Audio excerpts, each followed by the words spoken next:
અવસર યાદર છે વીતવા વર્ષે કોઈ સંમેલન જો કરશે પકવાન પીરહશે પંગત પડશે હરિહર મુખ હાકલ પડશે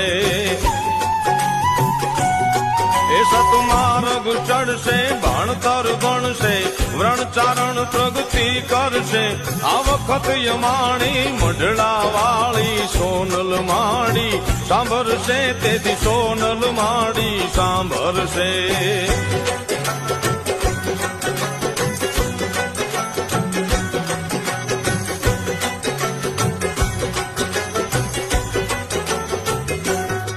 નવરાત યુજવશે ગરબા ગાશે મંડપ થાશે માત તણો દશેરા દિવાસે ઓછવ થાશે છંદ ગવાશે છંદ તણો